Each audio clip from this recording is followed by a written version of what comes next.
اور ایگزیکٹو اب یہاں پہ دیکھیں جو اسلام آباد ہائی کورٹ کے جج صاحبان کا جو خط ہے اس کے مندرجات کو پڑھیں تو باقاعدہ طور پر جو ایگزیکٹو کا ایک لمب ہے ایک اس پہ جو ہے وہ الزامات ہیں، اور اٹارنی جنرل جو ہے ایگزیکٹو اور جوڈیشری کے درمیان جو ہے ایک برج کا رابطہ اختیار کرتے ہیں یا ان کے ذریعے سے ہی کمیونیکیٹ کرتی ہے عدلیہ ایگزیکٹو کے ساتھ.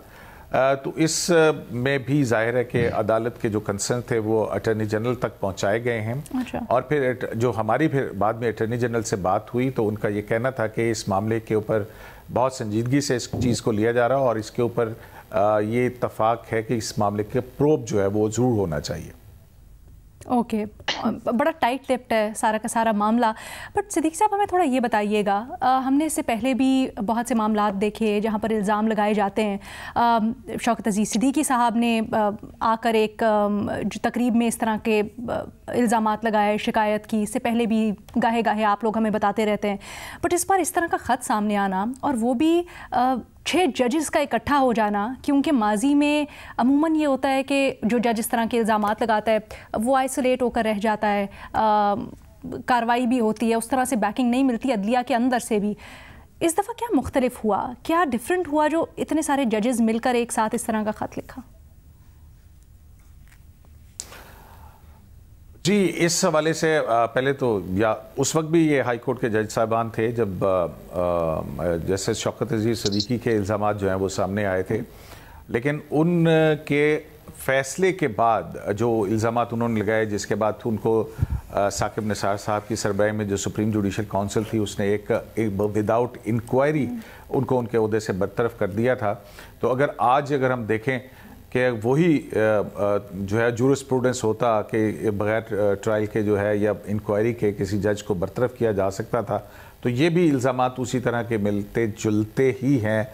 تو کیا ہو سکتا تھا، لیکن جو ہے سپریم کورٹ کے جو 5 رکنی بینچ کا فیصلہ ہے جسٹس شوکت عزیز صدیقی کا کہ اس کے اندر جج بھی جو ہے اس کو بھی ڈیو پروسیس آف لا ملنا چاہیے، اس کے بھی فنڈامنٹل رائٹس ہیں. اور انکوائری کے بغیر، کیونکہ سپریم جوڈیشل کونسل آئین جو ہے وہ انکوائری کے لیے کہتا ہے، تو انکوائری کے بغیر برطرف کرنا جو ہے وہ اس بنیاد کے اوپر درست نہیں ہے. لیکن یہ معاملہ اوپن تھا کہ جو ایلیگیشنز تھے ان کی تحقیق کیسے ہو، اسی کو پیک بنا کے جو اسلام آباد ہائی کورٹ کے جج صاحبان ہیں وہ معاملات کو آگے لے کے گئے ہیں.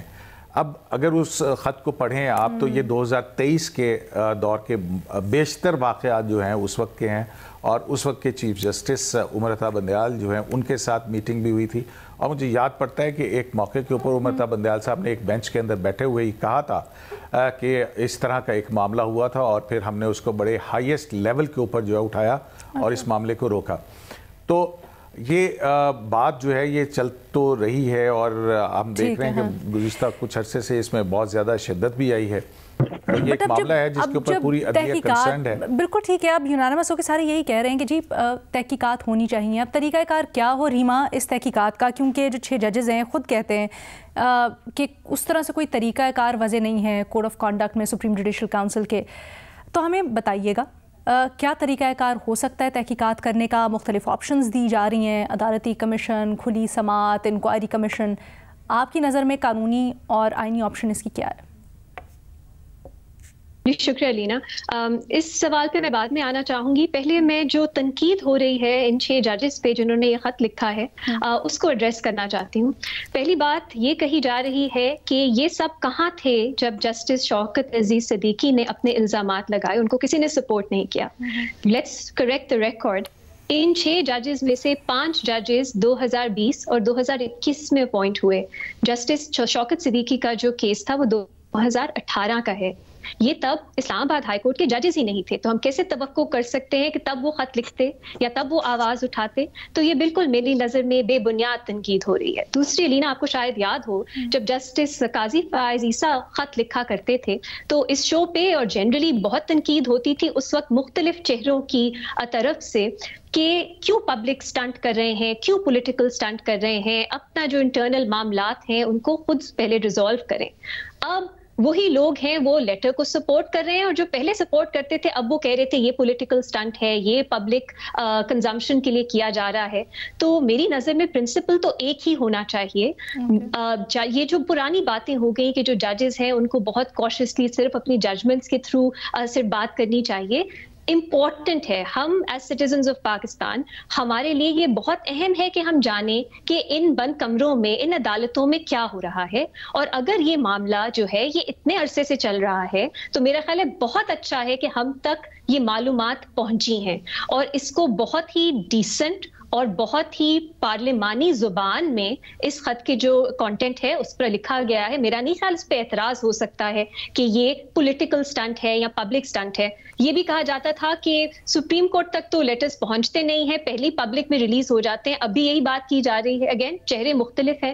علینا, کیوں ہم کوئی پرنسپل پہ نہیں قائم رہ سکتے؟ جیسے جو پولیٹیکل پارٹی بینیفٹ کر رہی ہوتی ہے اس وقت پہ اگر ہم اس سے وابستہ ہیں یا اس کو سپورٹ کرتے ہیں, ہمارے پرنسپلز ہی تبدیل ہو جاتے ہیں. پھر ہم نے دیکھا اب یہ تنقید ہو رہی ہے کہ ایک کسی جج کو بچانے کے لیے جن کے خلاف سپریم جوڈیشل کاؤنسل میں شاید ریفرنس آنی ہے, سب ججز جو ہے اکٹھا ہو گئے. اب علینا 6 ججز ہیں, آپ نے خود کہا اس کی مثال پاکستان میں کم ہی ملتی ہے. 1-2 ججز ہم نے دیکھا ہے وہ پبلک گئے ہیں پہلے, لیکن 6 ججز, اور اس میں کیا آپ سب پہ یہ الزام لگائیں گے کہ یہ ایک دوسرے کو پروٹیکٹ کرنے کے لیے یہ کر رہے ہیں؟ بالکل یہ بے بنیاد الزامات ہیں. اگر 1 یا 2 ججز کی کوئی اور موٹیویشنز یا ان کی کوئی اور ہو سکتی ہیں وجوہات, کیا سب کی یہ وجوہات ہیں؟ کیا ہمارے پاس کوئی ایویڈنس ہے اس کو سپورٹ کرنے کا؟ لیکن میں دیکھ رہی ہوں بہت ایک طرح سے منظم انداز میں ان ججز کو ڈسکریڈٹ کرنے کی, اس خط کو ڈسکریڈٹ کرنے کی کیمپین جو ہے وہ ہو رہی ہے. اور میں کہنا چاہوں گی, میں اس کو اپوز کرتی ہوں, اس کے پیچھے مجھے تو کوئی ریزننگ نظر نہیں آتی. لیکن وہی ہمارے دوہرے معیار کہ کیا ہم چاہتے ہیں کہ جو عدلیہ وہ فائنل فرنٹ ہوتا ہے جس میں ہمارے حقوق کا تحفظ ہونا ہوتا ہے, اگر وہاں پہ چاہے عدلیہ کے اندر سے یا عدلیہ کے باہر سے کوئی انٹرفیرنس یا کوئی انفلوئنس ہے جو انلیگل ہے تو ہمیں یہ معلوم ہونا چاہیے.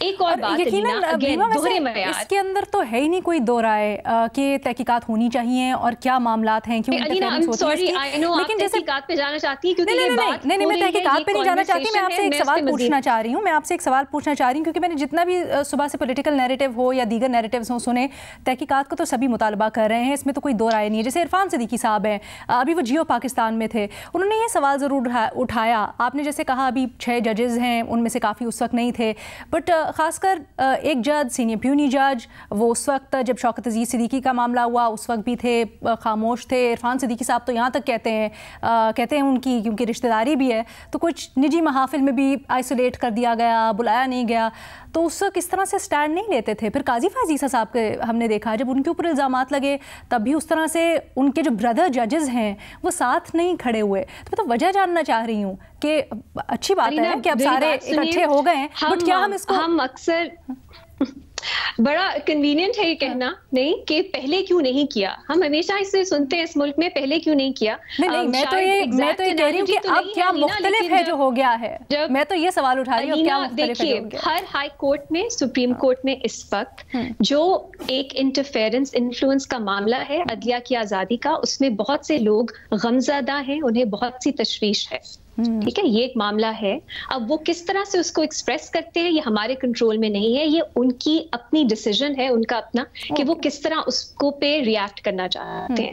آپ کہہ رہی ہیں کہ ایک جج تھے, 6 ججز نے یہ لیٹر لکھا ہے, اس میں سے 5 ججز تک تھے نہیں. کیا یہ تنقید جائز ہے؟ کس طرح کا لیٹر انہوں نے تب کیوں نہیں لکھا؟ ابھی جو ہمارے پاس سامنے ہے ہم اس کو اسیس کیوں نہیں کرتے کہ اس کے کانٹینٹس ہے, اس کا مٹیریل کیا ہے؟ کیا آپ کو کوئی آن دا فیس آف اٹ کوئی گلیئرنگ جھوٹ نظر آ رہا ہے, کوئی انکنسسٹنسی نظر آ رہی ہے؟ مجھے تو نہیں نظر آ رہی. بہت سی چیزیں جو پبلک ڈومین ہے اس میں ہے. علینا, میں ایک بات کر رہی تھی, پلیز مجھے وہ کمپلیٹ کرنے دیجیے. ہم تنقید بالکل نہیں کر رہے, بٹ ایک اور پٹیشن دائر ہوئی جس میں بہت سے سوالات ہیں, اس کے اوپر ہم بعد میں آتے ہیں. آپ بات کر رہی تھی ابھی تحقیقات کی, پلیز ایک بات آخری کمپلیٹ کرنے دیجیے. کیونکہ یہ اہم ہے، جو تنقید ہو رہی ہے اس کو بھی ایڈریس کرنا ہے۔ اس لیٹر میں ایک بہت اہم بات ہے چیف جسٹس اسلام آباد ہائی کورٹ کے جو پاورز ہیں کیس ایلوکیشن کی اور لسٹنگ کی۔ جب سپریم کورٹ میں یہ معاملہ چیف جسٹس بندیال کے ٹائم پہ آیا تو ہم نے دیکھا پارلیمنٹ نے صرف سپریم کورٹ کی حد تک اس پہ قانون سازی کی۔ تب بہت سے لوگ جو اس کو اپوز کر رہے تھے وہ اب اعتراض اٹھا رہے ہیں کہ اسلام آباد ہائی کورٹ میں چیف جسٹس جو ہے ان کے پاس یہ اختیارات کیوں ہیں۔ پوائنٹ یہ ہے کہ اگر آپ نے سپریم کورٹ کے یہ تبدیلی سپریم کورٹ میں کی تو آپ کو یہ ہائی کورٹس میں بھی کرنی چاہیے، کیونکہ ہمیں نظر آتا ہے کہ ہائی کورٹس میں بھی چیف جسٹسز غلط استعمال کرتے ہیں اپنے اختیارات کا، اور یہ ٹرانسپیرنسی اس میں ہائی کورٹ لیول پہ بھی آنی چاہیے، کیونکہ اس کو بھی پھر آپ استعمال کر سکتے ہیں پولیٹیکل کیسز میں کسی ایک طرح کی آؤٹ کم کے لیے۔ اور اس لیٹر میں بھی اس کی طرف اشارہ ہے کہ جب چیف جسٹس اطہر مینال تھے اسلام آباد ہائی کورٹ کے، انہوں نے اس پروسیس کو بدلا، لیکن اب واپس وہیں آ گئے ہیں جب چیف جسٹس کے پاس انفیٹرڈ ڈسکریشن ہے۔ تو یہ بہت امپورٹنٹ چیزیں ہیں، اور ایک پبلک ڈسکورس کے لیے میں بات کرنا چاہ رہی ہوں کہ آپ کے اگر پرنسپلز میں آپ کو تضاد نظر آتا ہے کہ اب آپ کیا بات کر رہے ہیں اور ایک سال پہلے آپ کیا بات کر رہے تھے، تو کچھ اپنی نظر انٹروسپیکشن نظر ثانی کی ضرورت ہے۔ اور آپ کہہ رہی ہیں آپ نے نہیں دیکھا، میں تو بہت سی تنقید اور کیمپین دیکھ رہی ہوں ان ججز کے خلاف، تو میری نظر میں امپورٹنٹ تھا۔ نہیں، ایسا بالکل نہیں ہے کہ ایسا نہیں دیکھا، میں تو سوال کر رہی ہوں آپ سے، کیونکہ اس سب کی بنیاد یہی ہے کہ یہاں سے اب آگے کس طرح سے چلنا ہے۔ جب یہ معاملہ ہائی لائٹ ہوا ہے اور بڑے سنگین الزامات ہیں تو اس کی تحقیقات ہونی چاہیے، اور بنیادی نقطہ وہی ہے کہ وہ تحقیقات کس طرح سے ہو، that is the main point. ایک چھوٹی سی بریک لیں گے، بریک کے بعد واپس آتے ہیں اور مزید اس کے اوپر بات کرتے ہیں۔